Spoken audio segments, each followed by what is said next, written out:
capital financiero con el capital industrial.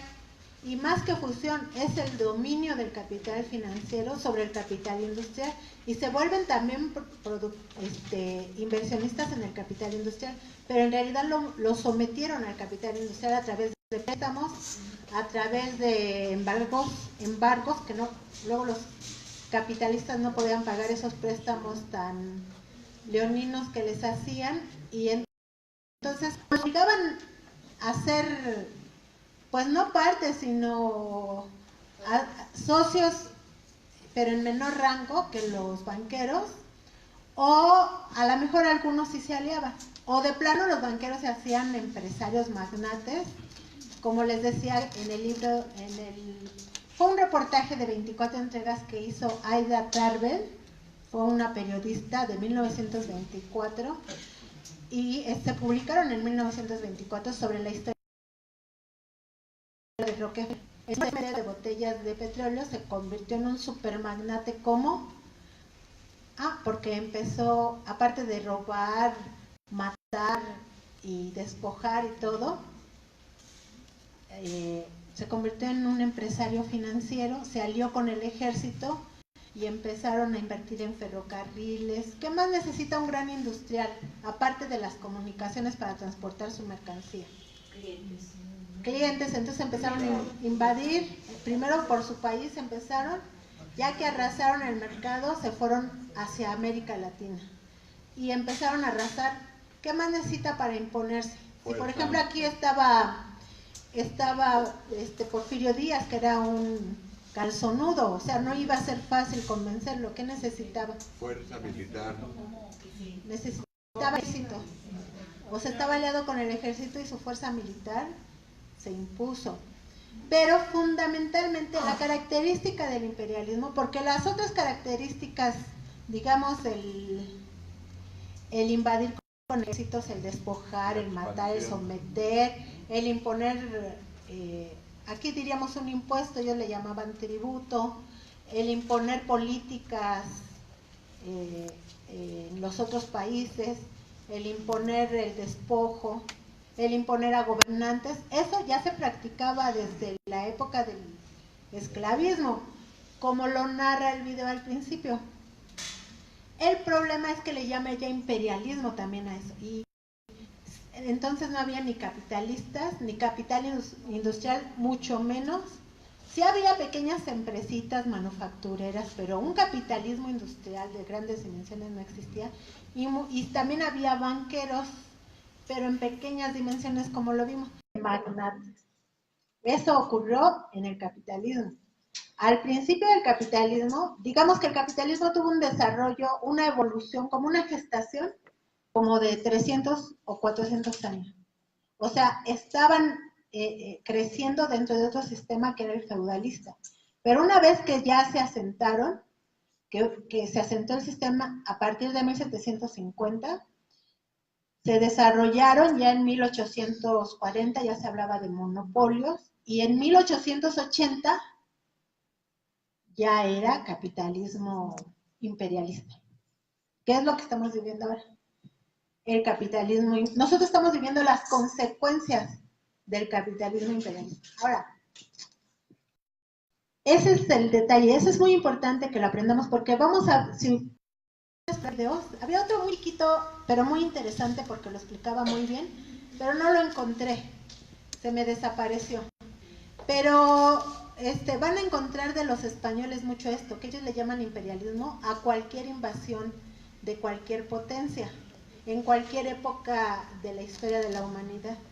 Pero no, imperialismo se le conoce nada más a esta fase que empezó, o sea, como que se desarrolla el capitalismo, no como, sino se desarrolló el capitalismo y su desarrollo fue hacia allá, o sea, a que los banqueros, de ser intermediarios del dinero, convencer a todos de que ahorren dándoles un micro interés y prestar a un macro pues, sí, interés, ¿no? Una tasa de recuperación le llaman gigante. Por ejemplo, si prestan, ustedes lo saben, 5,000 pesos, en puros intereses terminan pagando los 5,000 pesos y aparte lo que les prestaron, o sea, les doblan así se hicieron multimillonarios, amasaron tanta fortuna que estuvieron en la posibilidad de entonces, ¿en qué invierto mi fortuna? Porque la única manera de que en el capitalismo crezca mi fortuna es invirtiéndola. Guardada no les sirve, entonces empiezan a prestar aquí y allá, pero empiezan a dominar. Eso lo vimos hace 2 clases, acuérdense. Esto nada más era un repaso para rematar. ¿Por qué nos interesa tanto que conozcan el contexto, este contexto del sistema socioeconómico en el que nos estamos desarrollando? Porque en este contexto surge la seguridad social, pero también se desmantela. En otra etapa del imperialismo que se llama neoliberal, que esa la vamos a ver más adelante. En la etapa del imperialismo, digamos, en sus orígenes, 1880, 1936, es cuando empieza a surgir la seguridad social. Ya lo vimos la semana pasada, ya nada más lo estamos recordando. ¿Qué pasaba mientras en México? Mientras el capitalismo se estaba fortaleciendo en Europa, la máquina de vapor fue la que detonó el desarrollo, sobre todo en Inglaterra. A partir de la máquina de vapor empezaron, acuérdense, con la industria textil, a producir mucha tela, muchos vestidos. ¿Y por qué? Y empezaron a imponer incluso modas. Empezaron a imponer cómo nos vamos a vestir, con qué tipo de tela nos vamos a hacer la ropa, porque ellos la producen y es lo que les interesa que nosotros consumamos. O sea, el mercado, la comercialización es una etapa muy importante del capitalismo, la compraventa, el mercantilismo, digamos. En 1830, mientras en Europa, en Inglaterra concretamente, la máquina de vapor estaba produciendo, ahora sí que a cantidades industriales, en México en 1830 no había trabajadores. Principalmente, y aun cuando ya se había hecho la guerra de independencia, principalmente había esclavos y servidumbre o siervos, pero más esclavos que siervos. Entonces, propiamente la gente, los trabajadores, no vendían algo que se llama fuerza de trabajo, que es nuestra capacidad de producir, sino que eran completitos, eran comprados en cuerpo y alma, y si no comprados, robados, porque muchos de ellos ni siquiera habían sido comprados, muchos indígenas habían sido apropiados. Llegaban los colonizadores y se apropiaban de lo que hubiera, tierras, animales y humanos, y humanas también, y niños, todo el mundo, era propiedad de ellos. Y los podían vender, los podían matar, les podían hacer lo que quisieran. La mayoría murió sobreexplotado y de falta de hambre, por cansancio, por enfermedades, pero producidas por la falta de alimento y de atención, porque los trataban a veces peores que animales. En 1830, al presidente en turno, que era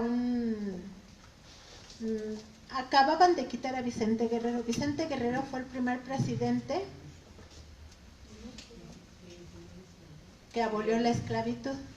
O sea, como presidente, porque Miguel Hidalgo, en cuanto empezó la guerra de independencia, al primer pueblo que llegó decretó la abolición de la esclavitud y decretó alrededor de 9, ahora sí que emitió 9 decretos de abolición a pueblo al que llegaba, pueblo en donde abolía la esclavitud. El problema es que, si recuerdan, pues terminaron a él y a todos los independentistas, terminaron matándolos. Sin embargo, hubo guerras permanentes a partir de 1824, en que logró independizarse México de la corona española, ya como una república ya como una nación independiente de la corona española, porque todavía Miguel Hidalgo pues no planteaba la independencia de la corona y mucho menos de la iglesia, pero en 1824 sí. Y el presidente, el primero fue Guadalupe Victoria, pero después fue electo presidente Vicente Guerrero, que era un discípulo, un seguidor de las ideas liberales de los independentistas, sobre todo de Morelos. Eran de origen negro, o sea, sus padres eran de origen negro, ya nacidos en México, pero eran de origen africano. Igual Morelos, que esas cosas no las reconoce la historia, pero son importantes, porque en México de hecho no reconocemos a los que hay negros, y sí los hay, pero están pues muy en su tierra, ¿no? Sobre todo en Guerrero y en Oaxaca. Pero hay negros también en Sinaloa, en Veracruz. Y entonces los mexicanos, de hecho es tanto el racismo, el desprecio hacia la raza, que cuando, yo me acuerdo que en la primaria nos ponían, ¿cómo se llama el hijo de un español con una india? Nunca ponían el hijo de una española con un indio, ¿no? Porque no estaban reconocidos. Porque, o sea, era como mal visto que una española se enamorara. ¿Cómo se va a enamorar de un indio? Sí, las políticas de dominio, lo primero que te quitan es el orgullo de ti mismo o de ti misma. Es decir, tú eres inferior, tú no sabes. Yo vengo a educarte, a disciplinarte, a evangelizarte, a civilizarte, es lo que dicen casi todos. O sea, te están diciendo que eres un salvaje, que no sabes, te están desacreditando. Es lo primero que hacen los invasores para justificar su invasión. Es que yo no los estoy, yo los estoy culturizando, yo los estoy civilizando, yo los estoy educando. Así disfrazan realmente eso. Yo los estoy ayudando a que eleven su espíritu y realmente lo que están haciendo es despojando, y es tan terrible esto que llega el momento en que la raza sometida se la cree. Doctora, ¿cuánto nos dañará todavía ahorita esto? Mucho. Miren, fíjense cómo caminamos, vemos hacia abajo, vean a todo el mundo cómo camina. Decimos mande. Mande. No debes decirlo. Mande, yo todavía lo digo. Luego me sorprendo diciéndolo. Mande. O sea, cuando llegaron los españoles, los indios no podían verlos a la cara. Un doctor que se llama Ikram. ¿A quién? Un doctor que se llama Ikram, no se acuerda. Ikram Antaki. Ella hablaba de esa eso. nos quitó eso de decir mande. Mande, ¿no? Fue la primera que nos llamó la atención.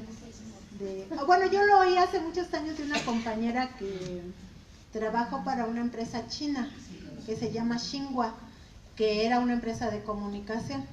Pero le estoy hablando de hace como 30 años, ¿eh? Y dice, oye, fíjate que como los chinos eran sus jefes, llegó uno para pedirle que preparara una información. Y ella no lo escuchó bien y le dijo, mande. Y le dice el chino, ¿cómo? Mande. O sea, ¿por qué me dices que te mande? O sea, el chino no entendió, o sea, se le hizo aberrante que usáramos esa palabra para decir, no te escuché, o me lo repites. Ajá. Pero mande. Y entonces habla así de un sometimiento todavía, de una cultura del sometimiento.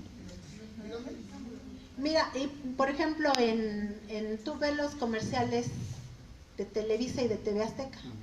Son blancos. Sí. Televisa por lo menos les pone el cabello negro. TV Azteca. Pero Televisa nos pone rubios como yo. Soy rubia de origen. Mira. Pero es la realidad, o sea, estamos tan sometidos que nos pintamos el cabello de Los güero. gringos, ¿cómo viven los mojados?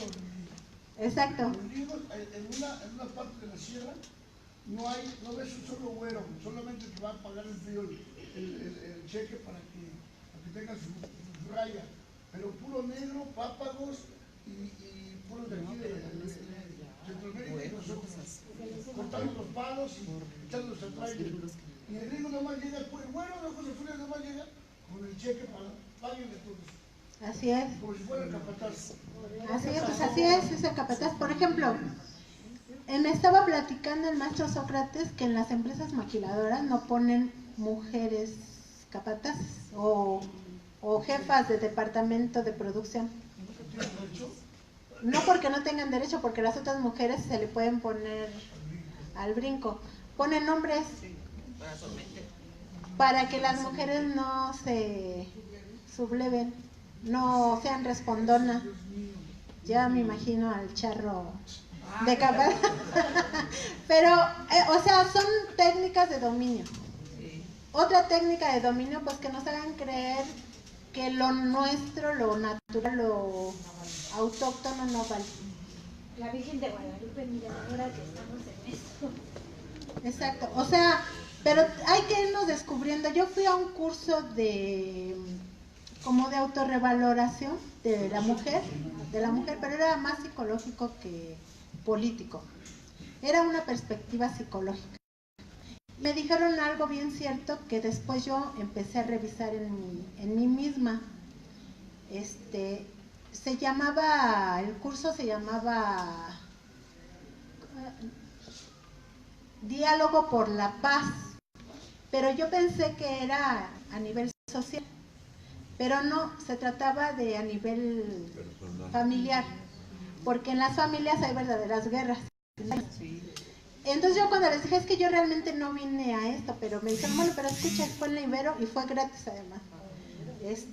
Fue todo el día. Y algo que nos dijeron es, ¿te has puesto a pensar cuántas cosas dices en contra de las mujeres?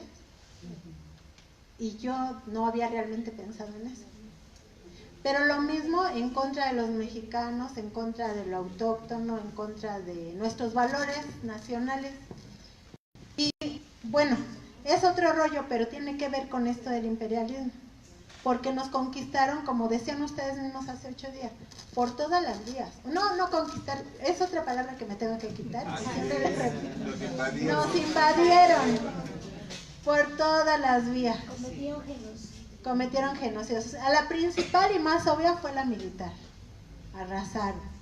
Pero también culturalmente, políticamente, ideológicamente. Y lo que funciona más en una invasión es lo ideológico. La religión y la ideología. A los indígenas les empezaron a prohibir hablar de frente y tenían que hablar quedito, o sea, ni por equivocación podía ver al mercenario a la cara. O sea, son formas de sometimiento y tenían que hincarse, agacharse y hablar muy quedito porque eran severamente castigados. O sea, nada se impuso por amor ni por convicción, se impuso por represión. Una vez que eran súper reprimidos, pues ya quién iba a levantar la cara. Y me decía Toño algo, yo lo escuché cuando fuimos a Hidalgo. Dice, en Hidalgo hay hombres grandotes que hablan así como llorando, o sea, no los puedo imitar porque la voz es muy aguda. Y fuimos allá donde dice la canción del son huasteco. ¿De dónde es el son huasteco?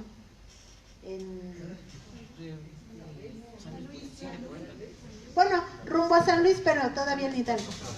Y efectivamente bajó un muchacho joven, estaba ayudando a la otra persona a cargar gasolina y estaba hablando de esa manera. Yo dije, ¿cómo este muchacho tan grandote y tan fuertote está hablando así?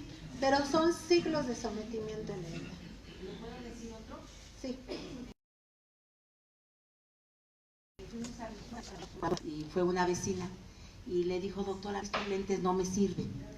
Le dijo, ¿sabe por qué no le sirven? porque usted camina con la cabeza agachada. Por eso no le sirven los lentes bifocales, dice, y quería otros lentes de otra forma, pero la primera pregunta entrando al consultorio es que estos lentes no me sirven. Y le dijo la doctora, eso precisamente, porque usted camina con la cabeza agachada.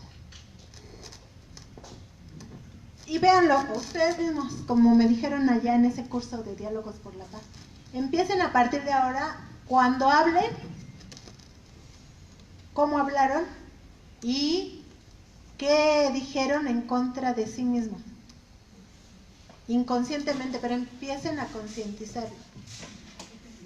Qué pendejos. No, no lo estoy diciendo, pero es una palabra bien común. Ay, soy bien tonto. De inmediato. O sea, esas descalificaciones las vamos a eliminar. Nos equivocamos. Dos frases para servir a usted. Estoy para... Pero véngase para acá porque no. Que son formas que nosotros decimos muy decentes, pero no reflejan. Un sometimiento para acá porque no alcanza. No trajimos ahora el... Ah, sí.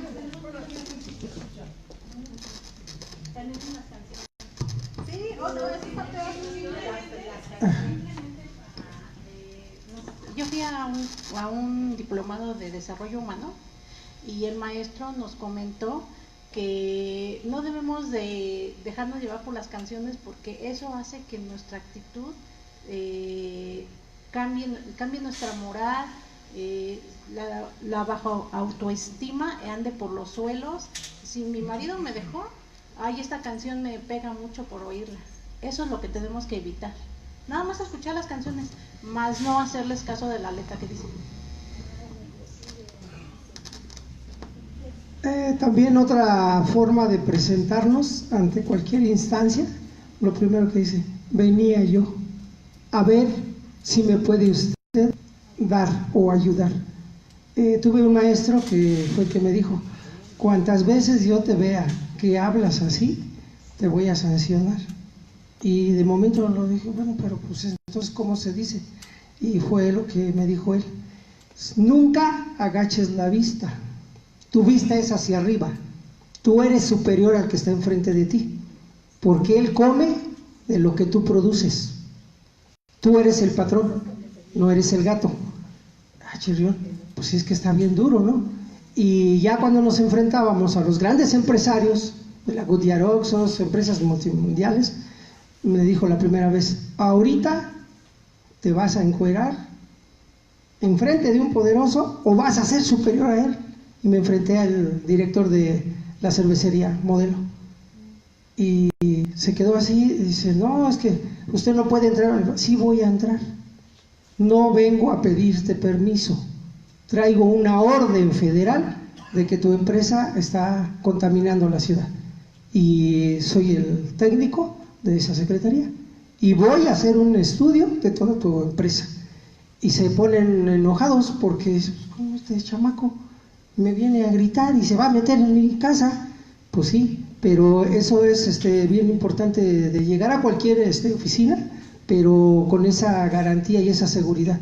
Y en toda la administración pública así se manejan, de que la gente a veces no tiene ni la primaria terminada y es el director, es el subdirector. Yo conozco varios diputados que no han terminado ni siquiera la secundaria, pero compraron el título. Conocí a algunos que no sabían escribir. Bueno, ¿por qué les estoy diciendo todo esto? Por ociosidad, porque tenemos mucho tiempo para hablar, porque es el imperialismo y su manifestación más rapaz es el financiero, el bancario, con el que nos estamos enfrentando, bueno, todavía enfrentando no, pero el que nos está quitando nuestro dinero, nos está quitando nuestro dinero, se está quedando con nuestro dinero y no le hemos dicho ni pío, nada. Se han ido en blanco los señores y se han ido con nuestro dinero, bien contentos, y por eso lo han podido hacer, porque incluso mucha gente dice, va y pregunta y ni le responden. No le dan informes, ellos están obligados a darnos un informe mínimo al año. pero debe ser cada... ¿Y no les llegan los informes? No, ¿verdad? Ya los quitaron. Ya los quitaron. Y debe ser por lo menos, no era para que estuviéramos reclamándole a ese capital financiero. Ah, no, pero se le presenta es el uno de tantos dueños de los bancos y que se ha quedado con nuestro dinero. Pero el señor viene bien estiradito, bien maquilladito, bien peinadito y siempre hablándonos en un plano superior. Y nadie es capaz de decirle, ese señor que nos ha estado robando es el que va a asesorar al nuevo gobierno. El otro, el hijo de los magnates de Televisa, que casi todos los magnates de Televisa son dueños de una parte de Banamex. Ya los mexicanos ya no son dueños de más que del 18% de la banca. Ahora son magnates transnacionales. Por eso es la importancia de que entendamos bien qué es el imperialismo. O sea, no es ocioso entender el contexto en el que se está dando el despojo de una parte del salario de los trabajadores, que originalmente fue el 2%, pero ahorita ya esa parte con la que se están quedando es el 8% del salario. Los ricos de México se hicieron ricos con las empresas que eran como Carlos Salinas como Salinas, Carlos Slim con telecomunicaciones, Banco Azteca, los de Televisa, los de esto. O sea, todos ellos se han hecho ricos con los recursos de... Y yo no sé si ustedes han escuchado, los Jago Sales se quedaron con el Banco del Atlántico, que se a administrar y se quedaron con él. Ellos con eso se han hecho ricos y bien nos los dice. Y el Banco del Atlántico era entonces ellos con el dinero del país. O sea, no es con su dinero. Sí, Banorte, pues sí. Banorte es el banco, el monopolio de Afores más grande que es el que más para cuentas individuales y más dinero. Le sigue Banamex. Son solo 4 grandes monopolios. Los otros son 10 ahora, 10 Afores privadas de la banca. Y una pública, que todavía pública. Pero hay que estar muy pendientes porque si le pasó a Siglo XXI, que era del IMSS, le puede pasar a la del ISSSTE que la vendieron. ¿Quién tiene Afores Siglo XXI ahora? Banorte es el dueño. Pues hay que buscar la que menos peor esté, porque no hay opción en realidad. Yo ya ni me molesté en cambiarlo porque todas están mal. Yo estaba en Banorte, me costó mucho trabajo poder obtener la carta para cambiarme de Afore. Posteriormente, después de casi un año de estar haciendo el trámite, quise cambiarme al ISSSTE, y en el ISSSTE que no había sistema. Terminaron diciéndome que yo tenía que meterme a internet, hacer todo el trámite y a llevarles mis documentos. Un amigo mío me dijo de Sura. Actualmente estoy en Sura. Yo he visto mis estados de cuenta, me llegan trimestralmente, avisos de cuando hacen alguna inversión y todo eso, y el rendimiento ha sido mejor que en Banorte. Ahorita no ha habido decrecimiento como en Banorte, que una vez que fueron 56,000 pesos que bajó mi cuenta. Entonces sí hay que checar, ¿no? Que Afore nos conviene más. Pero la verdad es una tortura y nos tratan con la punta del pie cuando vamos a pedir informes. Como 100 las que mandan. Sí. A engañarnos. Exacto.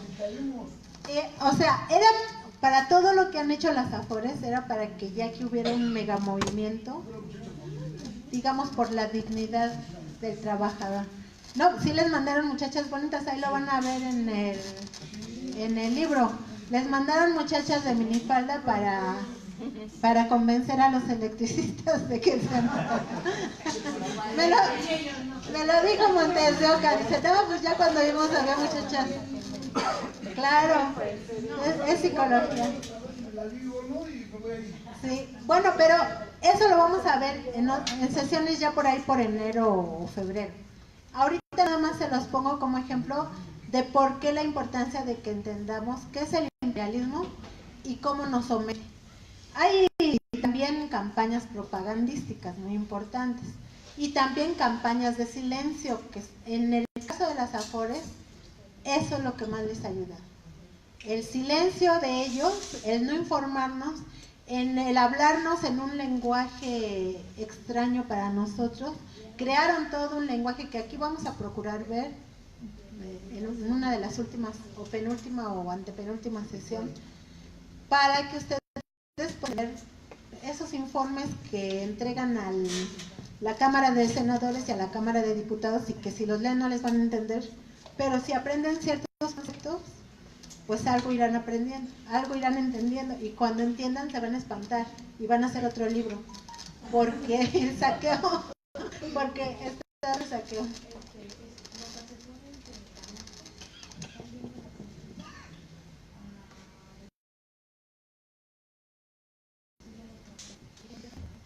No lo acepté. Ay, no lo acepté.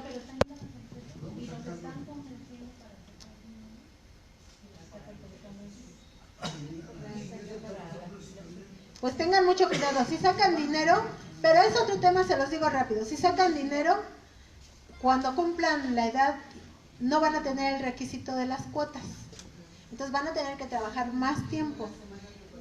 Y no crean que lo están haciendo porque sean muy buenos, lo están haciendo porque las Afores no van a pagar nada.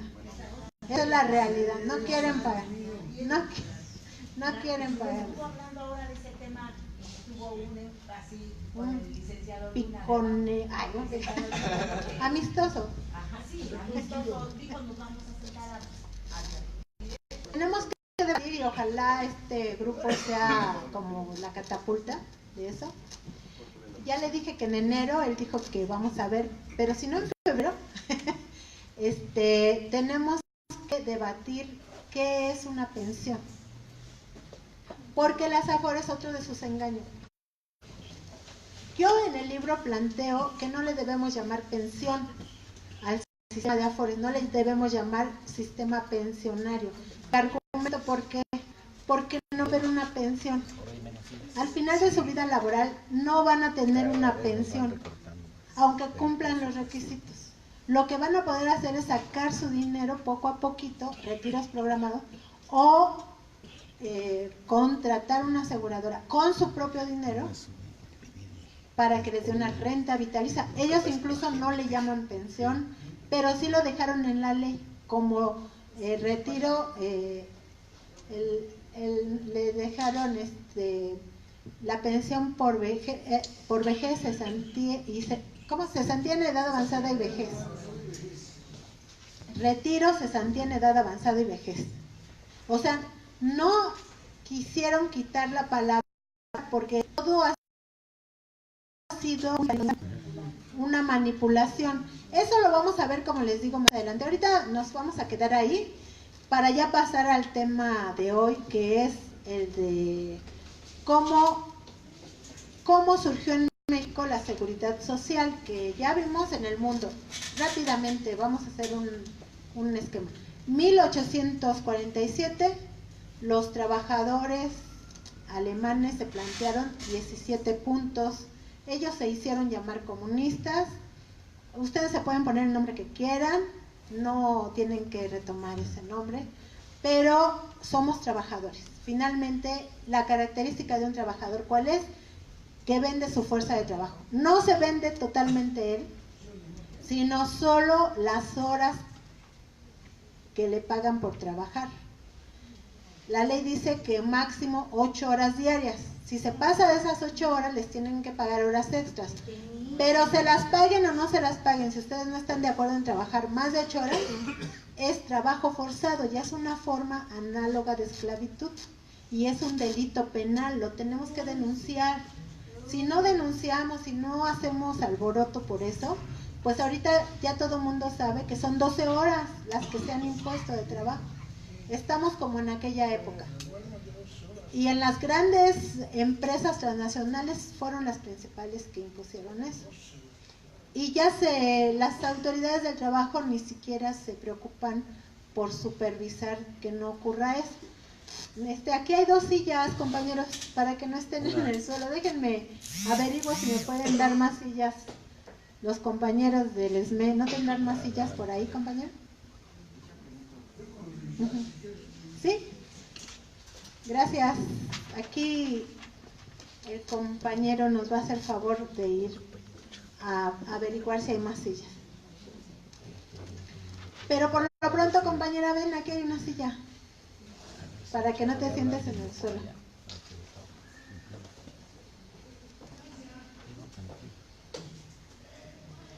Bueno, así esquemático, ahí empezó, digamos, el planteamiento de que había que luchar por lo que planteaban los revolucionarios de izquierda franceses. Aquí mira, tráete tu bolsa y todo, que era por la garantía de la atención de un trabajo, la garantía de un trabajo y la atención, la garantía de subsistencia en caso de incapacidad para trabajar. La garantía, o sea, que me garanticen que voy a tener medios de subsistencia, en este caso lo que ahora llamamos una pensión, para cuando yo esté incapacitada para trabajar, que puede ser, ellos incluso planteaban en caso de despido, injustificado o justificado, porque entonces se daba lo que hoy, llegan empresas golondrinas, se instalan, ya sea que quiebren, no les convenga o por lo que sea, cierran y un mundo de gente se queda sin trabajo y sin medios, sin la garantía de subsistencia. Entonces la cesantía, eso quiere decir, cesantía es que te quedas sin trabajo, cesantía involuntaria, o sea, no te quedaste sin trabajo porque no te guste trabajar, porque seas flojo, porque también argumentaban eso los empresarios, que son flojos, bueno, les decían de otra manera, pero incluso los castigaban. ¿No han leído la llamada acumulación originaria de capital? Bueno, a mediados de 1700 y principios de 1800 se impusieron normas que incluso llegaron a México por parte del imperialismo inglés, a través hasta la reina Victoria, que desarrolló tanto la industria, para que se castigara a los desocupados. Si usted estaba desocupado, entonces iba desde latigazos hasta le cortaban la oreja o lo encarcelaban. Por ley, por ley. La marca de los pobres. Entonces eran leyes hechas para los pobres, les llamaron así, leyes de los pobres. También había una especie de, ¿cómo le llaman? Ayuda para los pobres. Una subvención, no era pensión, era un apoyo, pero yo le llamo limosna porque una vez que se las dan, los obligan a quedar sometidos, a poner cara bonita, a pedir mande usted, por favor, por el amor de Dios. Sí. También yo me enteré de... Acá. Oh, ¿dónde está el micrófono? Acá, a ver, ¿dónde?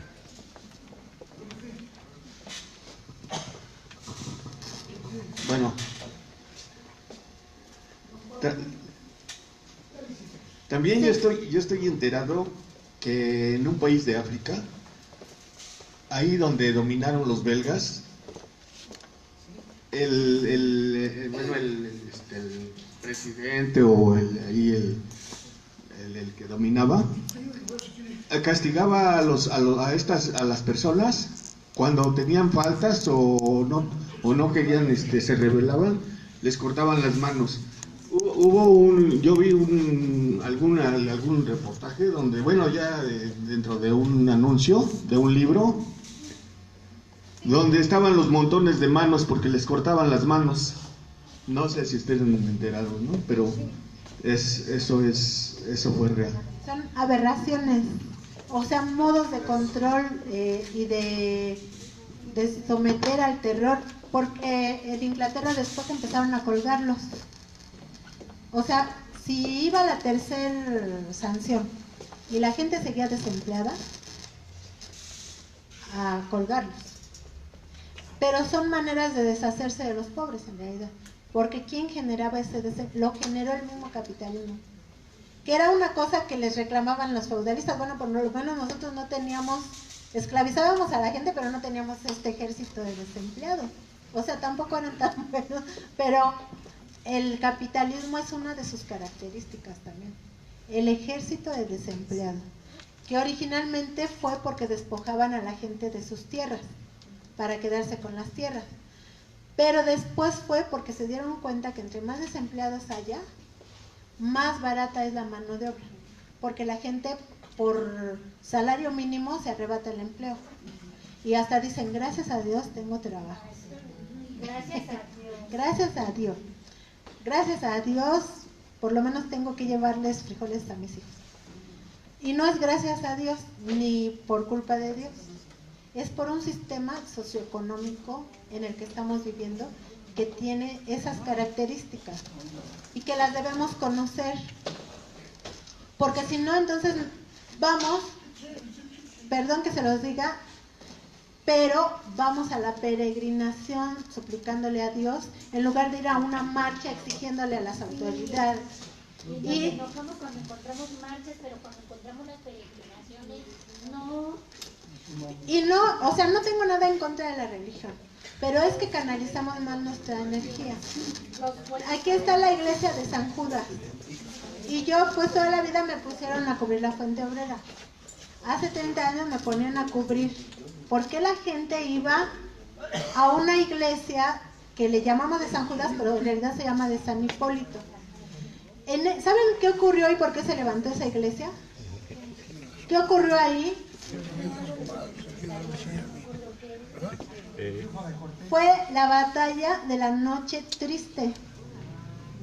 Es decir, ahí lo platica Miguel León Portilla en La visión de los vencidos. Él recuperó mucha historia platicando con indígenas, hijos de indígenas, o gente que preservaba algo de la cultura, y también en códices. Y le platicaron que fue un 28 de agosto. Hernán Cortés salió huyendo porque le ganaron la batalla a los aztecas ese día. Salió huyendo y pasó por aquí por Puente, lo que hoy conocemos como Puente de Álvarez, y se paró ahí a tomar agua. Bueno, intentaban tomar agua, pero una indígena azteca los vio y empezó a hacer como hacen las árabes, o sea, era una especie de señal general. ¿Cómo hacen? Algo así como así, era un llamado, y empezaron a llegar los guerreros y ahí los atacaron a los españoles y les ganaron. Entonces Cortés se fue hacia Tacuba, donde tenía aliados, porque bueno, los aztecas también dominaban, sometían, cobraban tributos, y los pueblos creían que si se aliaban con los españoles se iban a liberar, y les salió tiro por la culata. Sí, sí. Ahí mírate. En la esquina del Paseo de la Reforma con la Avenida Hidalgo hay un mascarón que muy poca gente advierte. Precisamente se narra la batalla de la noche triste, que para mí es la noche de la victoria, en la que se narra cómo ahí en ese lugar fue derrotado Cortés. Para todos los compañeros, por si les interesa el dato. Gracias. ¿Mascarones y qué otra? Es un mascarón. En la Avenida Hidalgo con el Paseo de la Reforma, en la mera esquina de la iglesia. En la iglesia, arriba, en una de en la mera esquina. Bueno, pues me mandaron ese día a ver por qué la gente se concentraba ahí a pedirle a San Judas que además también al mismo tiempo de que se supone que es el santo del empleo, es el santo de los ladrones. O sea, ¿cómo tiene esa doble personalidad? Y de las causas desesperadas, bueno, Perdón, a mí también me le llaman Plaza de la Libertad. ahí es la plaza, Plaza de la Libertad, la expresión también. ajá, y sí, yo sabía que era de la Plaza de la Libertad de Expresión. Bueno, pues resulta que fui a hablar con el padre, a entrevistarlo, y tenía misas, y él dice, espérame tantito, ahorita te doy la entrevista, nada más termino la misa, y yo tuve que escuchar la misa, ¿no? Y ya que terminó me dice, ¿pero por qué no leen? Dice, aquí está, y dice, a ver, ven conmigo. Y que salimos, y me dice, mira, aquí está, es donde dice el compañero. En una de las torres de la iglesia, dice, ¿qué dice ahí? Y dice algo así como que aquí se celebró la batalla entre los españoles y los guerreros aztecas o algo así, y los españoles perdieron y quedó tanto español muerto ahí, que en memoria, y lo dice así con todas sus letras, en memoria de los españoles caídos, se erige esta ermita. Dice, y yo no sé, dice el padre, ¿por qué vienen los mexicanos a rezarle a esta iglesia? El padre, y yo lo puse así, yo entonces trabajaba en la prensa.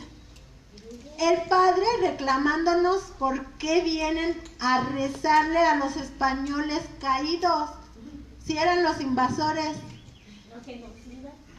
Y dice, bueno, la gente viene a buscar empleo, pero esto no fue hecho para el empleo. Esto fue hecho para los españoles caídos. Pero a partir de eso empezó a ir más gente, porque acuérdense que un jefe de gobierno priista, que fue el último que tuvimos, priista, Espinosa Villarreal, que está acusado de haber desviado millones de pesos de los fideicomisos de los trabajadores del transporte de la exruta 100, y que por cierto lo detuvieron y está prófugo, no sé ya bien cómo terminó. En su desesperación, yo creo por tener votos o porque de plano veía que venía una revolución, dijo que se le había aparecido una virgen y la fue a poner ahí. A partir de eso la gente pero abarrotaba, ahorita ya no tanto porque ya se dieron cuenta que San Judas no sirve para dar empleo. Digo, San Judas, no manches, ya con los delincuentes tengo, no vengan a pedirme empleo. Se abarrotaba de gente, cerraban, ahora es un gran negocio todos los 28. Ahí, para quien sí ha servido para dar empleo es para los que venden Judas, del calle. Y ya hasta el padre dijo, bueno, pues si no puedo con el enemigo me uno, ya tiene un chorro de puestos también él. Pero eso, fíjense cómo nos dominan, con esa es ideología, es el dedo. Octavio Paz dijo que había sido su mayor éxito la religión, no porque nos las metieron hasta la cena. Claro. Y negocio también, porque por ejemplo, ustedes ven figuritas de la Virgen de Guadalupe y todo eso, dice Made in China. Y ellos son budistas principalmente, entonces ya lo agarran como negocio.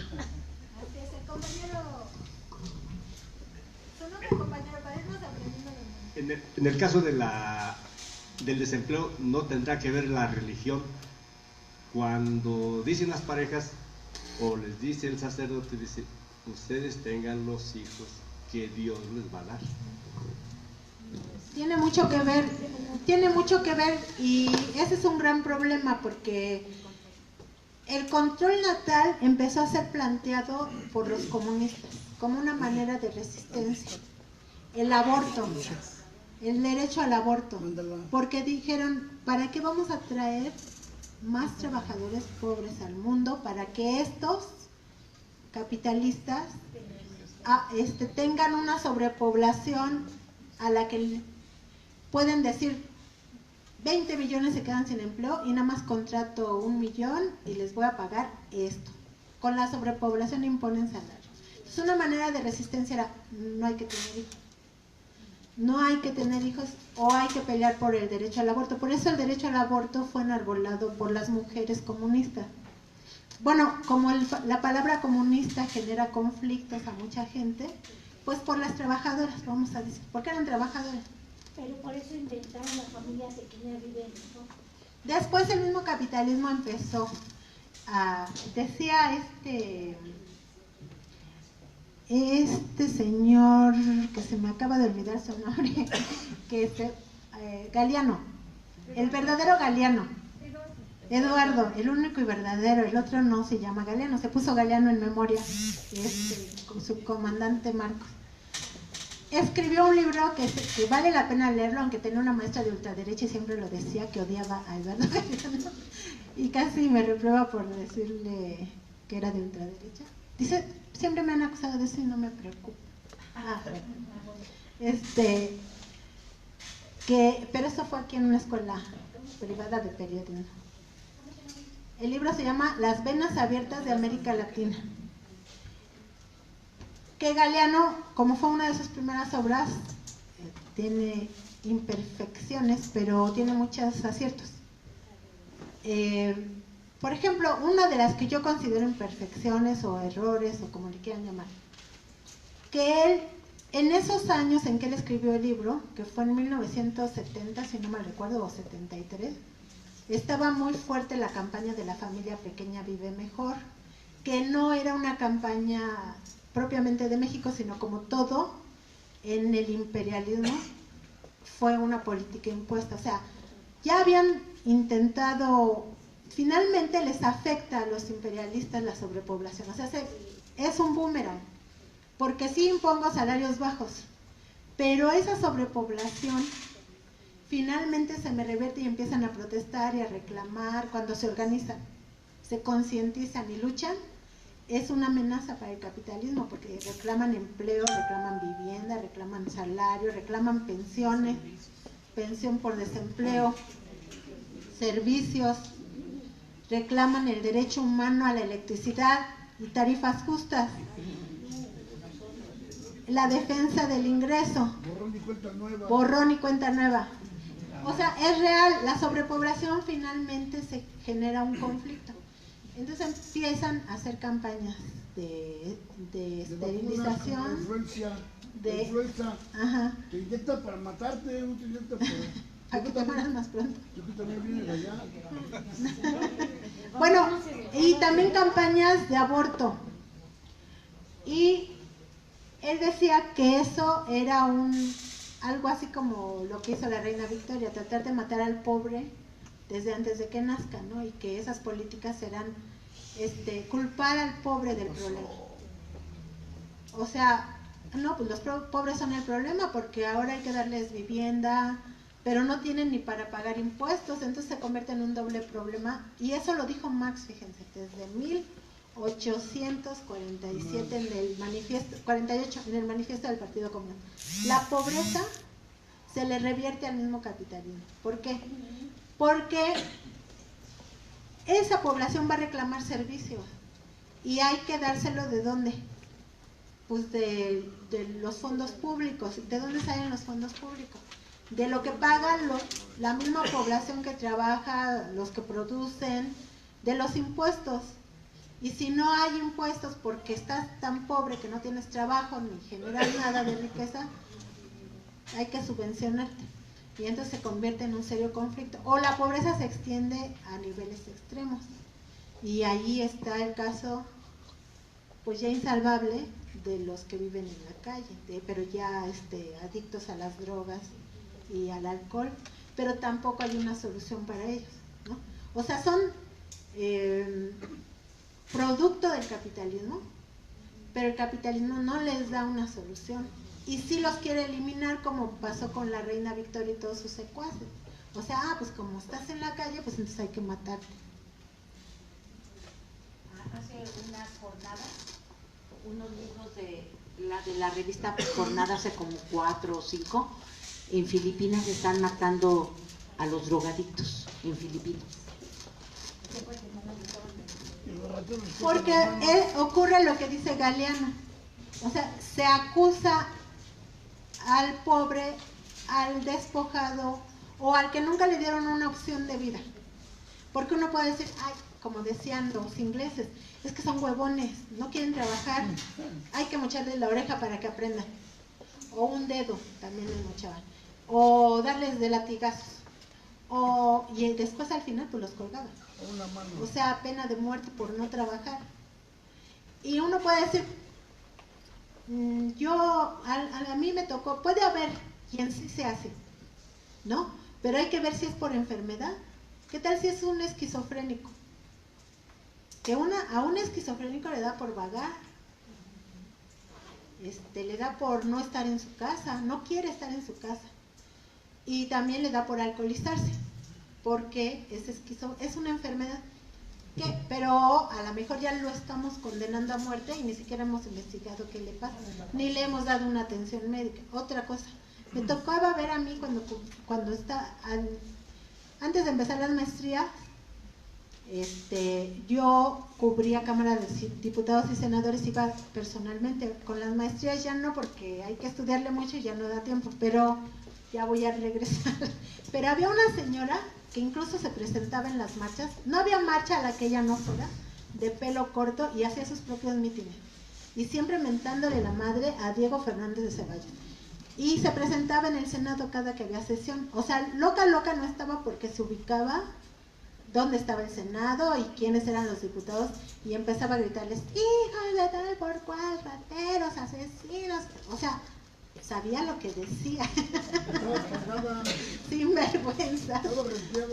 Y pues ya ni la quitaban, la dejaban ya, porque la señora, si intentaban quitarla, pues empezaba a gritar, y es un delito doble atacar a una persona enferma de sus facultades, y luego ya de la tercera edad, pues imagínense, podían ir a parar a la cárcel los policías.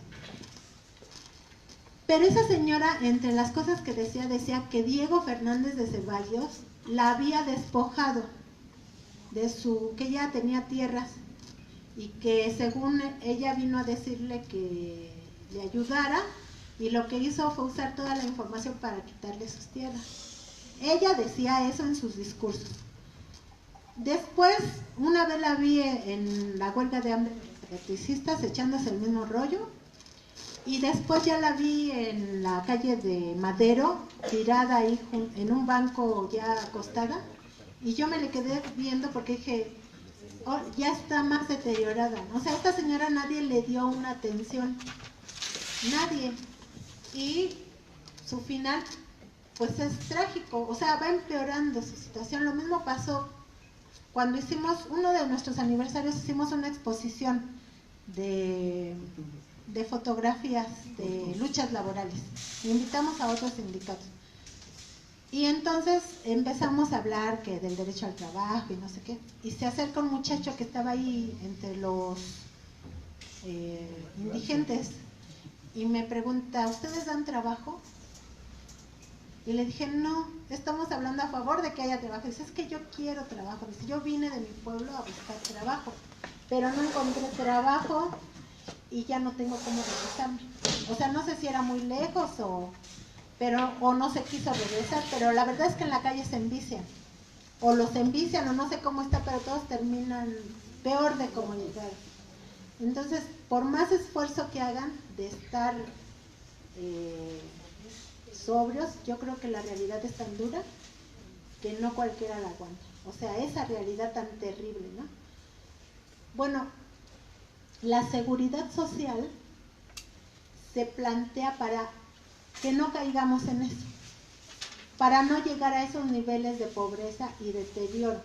Y así lo plantearon los franceses de la Revolución de 1779, pero del ala izquierda, que también se llamaban jacobinos, bueno, se decían jacobinos, o de la montaña, pero el término que más se quedó fue el de izquierda, porque se sentaban a la izquierda, y sus planteamientos ahora se reconocen como de izquierda. Todo el que haga planteamientos similares a ellos, se dice que son de izquierda. O sea, ellos que decían, se los mandé en el libro de Por la Libertad y la Felicidad, de Robespierre, que incluso ahí en ese libro viene un discurso, ¿quién es un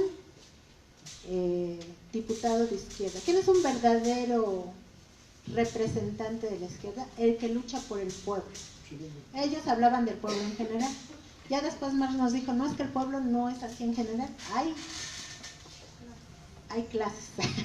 Nosotros somos trabajadores y debemos luchar por los trabajadores, ¿no? Y en alianza, siempre lo dijeron ellos, con campesinos y con pueblo pobre.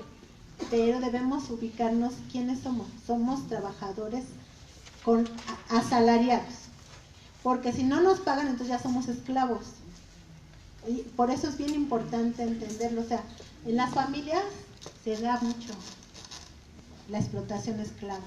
Que bueno, como es familia, se le suaviza, pero en realidad es explotación esclava. O sea, no te pago, ni te doy ningún derecho, porque eres mi hijo, mi primo, mi suegra, mi nieta y vives aquí y comes aquí. O sea, pero eso también debería reglamentarse, porque en México se dice que hay 8.7 millones de personas que ganan menos de un salario mínimo o un salario mínimo. Y ayer la Comisión de Derechos Humanos, que fue una nota que ya no alcancé a dar, el martes mandó una recomendación como nunca lo había hecho en su vida, para pedir que el salario se fije de acuerdo a los parámetros de la Coneval, que es de 11,000 y fracción de pesos, que equivalen a 376 pesos, 376 pesos diarios. Y dice, y hay 2.1 millones de trabajadores de salario mínimo. Eso querría decir que los demás tienen menos de un salario mínimo o de plano no les pagan. O sea, trabajo esclavo. Y en México existe el trabajo esclavo, que puede ser ejercido por un familiar o por un alto funcionario público, ¿eh? No hay limitación. Por las empresas, ¿no? Por las empresas, claro, las outsourcing sobre todo. Pero esas outsourcing se ha descubierto que la mayoría son de funcionarios públicos.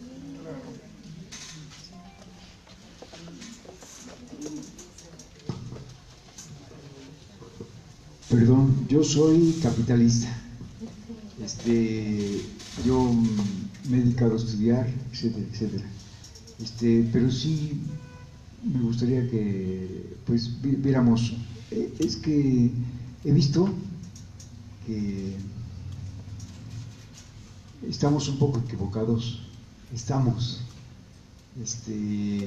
no nada más somos trabajadores, también hay monarcas y hay aristócratas. Yo soy contador público y licenciado, bueno, estoy estudiando la Facultad de Ciencias Políticas. Entonces, no nada más en el mundo hay trabajadores, sino también hay monarcas, hay aristócratas. Entonces, a los filósofos antiguos decían que debía existir o existir los monarcas, los aristócratas y los trabajadores, pero un gobierno al mismo tiempo, para que el monarca checara a otros monarcas, el aristócrata a otros aristócratas y los trabajadores a otros trabajadores, porque hay trabajadores que, bueno, digamos, ahorita yo soy trabajador, soy emigrante, soy todo tipo de cosas, estoy de la más baja categoría económica. Entonces, hay veces que no trabajamos porque a lo mejor somos flojos o porque estamos enfermos. Hay unos que están enfermos y hay unos que están flojos y se aprovechan de las demás personas. Entonces, sí hay que ser equilibrados. Ahorita yo espero darles un mensaje. López Obrador quiere trabajar bien. Pero al final de la clase, sí, si okay, quieren, nos da su mensaje. Sí. Bueno, sí, en el capitalismo pueden coexistir, y de hecho coexisten, lo vemos con monarcas, pero o son parásitos o le hacen como Juan Carlos, el rey mataelefantes, que terminó invirtiendo en grandes empresas. Y es lo que dicen, o sea, la monarquía en Europa sobrevivió porque terminaron convirtiéndose en inversionistas capitalistas, y muchos de ellos, como la reina Victoria, no solo invertía, desarrolló el capitalismo. Su marido se puso a supervisar que hubiera desarrollo en la marina, con el primer barco de vapor, las locomotoras, pero todo para invadir, no crean que nada. El desarrollo tecnológico se fue dando en función de cómo invadir con sus productos o con sus ejércitos. Entonces, podemos nosotros los trabajadores asalariados o no asalariados decir que somos capitalistas porque vivimos en el capitalismo, pero no somos capitalistas en el sentido de que no somos inversionistas. No tenemos capital. No tenemos capital. A veces no traemos ni un peso en la bolsa. Esa es la realidad. El capitalista se distingue porque trae capital. Podemos estar a favor del capitalismo y decir que somos capitalistas, pero entonces tampoco somos capitalistas en la realidad. Nada más somos explotados a favor del capitalismo. Porque en realidad somos, aunque no trabajemos, no tengamos empleo, somos trabajadores cuya riqueza es la fuerza de trabajo. La fuerza de trabajo física o nuestra creatividad, nuestras habilidades del conocimiento, de la cultura, etcétera, etcétera, que también entran dentro del concepto de fuerza productiva. Bueno, todo esto se los digo porque para evitar caer en esa indigencia que antes no le llamaban indigencia, les llamaban vagabundos, o Marx les puso un término que era lumpenes, pero los lumpenes que él concibió, como los concibió, no eran nada más los que terminaban tirados de borrachos y drogados en la calle. Esos eran la última categoría. Había 3 categorías de lumpen. Una era el desempleado que terminaba bien pobre y en la calle, casi en la calle, y que por su extrema necesidad de un trabajo era capaz de hacer lo que fuera, ir a romper huelgas, ir a golpear a otros trabajadores, ir a no sé, a echarle porras a algún candidato presidencial por 500 pesos, un acarreado. Esos eran una categoría de lumpen, los desempleados. Y decía él, esos desempleados son un problema no nada más para sí mismos, son un problema para los trabajadores que sí luchan, los que sí están haciendo huelgas, que en Europa le llaman al desempleo y a las huelgas le llaman paro, el paro laboral. Los que están haciendo presión social para conquistar derechos. Son muchas veces esos lumpenes les quitan la posibilidad de conquistar sus demandas, porque entonces el patrón dice, tú no quieres trabajar, voy por los 800,000 que están allá afuera y van a querer trabajar, así es que te quito tu bandera y hasta te corro, ¿no? ¿Qué es lo que pasa actualmente en México? ¿No quieres trabajar 12 horas? No te preocupes, aquí hay 50,000 que quieren trabajar hasta más tiempo y dicen gracias a Dios porque voy a trabajar aunque sea así 12 horas. Y entonces nos quitan la posibilidad de enarbolar la lucha en contra del trabajo forzado. Bueno, no nos quitan la posibilidad. Parte del problema es que nadie ha entendido, o muy pocos hasta ahora, qué es el trabajo forzado.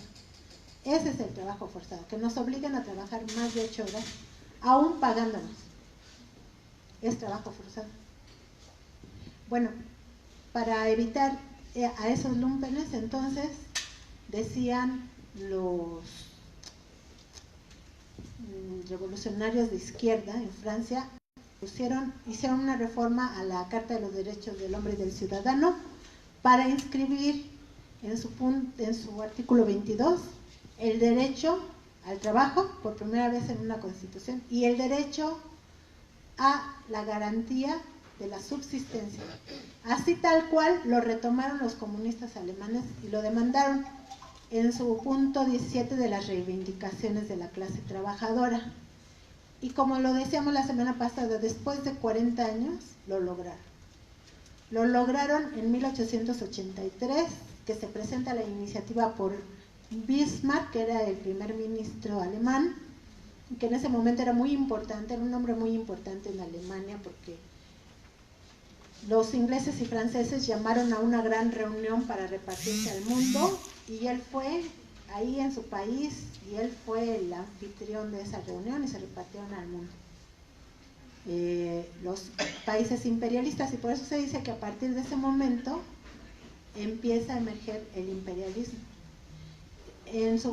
como fase superior del capitalismo. En 1885 se hizo esa reunión, y exactamente en esa época surge el Seguro Social. 1883 manda la iniciativa, 1884 se aprueba, y entre el 84 y 1901 se integra todos los seguros que hoy conocemos en uno solo, el Seguro Social, que comprende, como ya habíamos visto la semana pasada, voy a poner para que recordemos, pero se los digo rápido, comprende el seguro para la atención a la salud. Esa es muy importante, es la demanda número 1. El seguro para la maternidad, que incluye tanto la atención a la madre como al niño, el derecho al amamantamiento, comprende el derecho a atención a la salud por riesgos de trabajo, enfermedad general y enfermedad del trabajo no es lo mismo. Enfermedad general es cualquier enfermedad que me da, incluso en mi casa, en la calle, en donde. Pero enfermedad de trabajo es la que me da a consecuencia de la labor que realizo, de la labor en el trabajo, que puede ser desde un dolor de cabeza, afectaciones de la vista, las manos, sobre todo para los que trabajamos en la computadora o en las máquinas, los pies, varices, columna vertebral, que es muy frecuente en México. Esos se llaman tanto enfermedades como lesiones, se llaman riesgos de trabajo. Cuando les hablen de riesgos de trabajo comprende las dos, pero enfermedad general es cualquier otra que no tenga aparentemente que ver con el trabajo. Y uno de los últimos seguros fue el seguro por cesantía en edad avanzada y vejez, que él lo puso a los 70 años, que ahorita están queriendo poner a los 67, y ya estamos reclamando porque debe ser a los 60 para cesantía en edad avanzada y 65 para vejez. Y el último fue el de viudez y orfandad, que le llaman de vida, seguro de vida, pero en realidad es seguro de muerte, porque lo otorgan hasta que se muere el trabajador.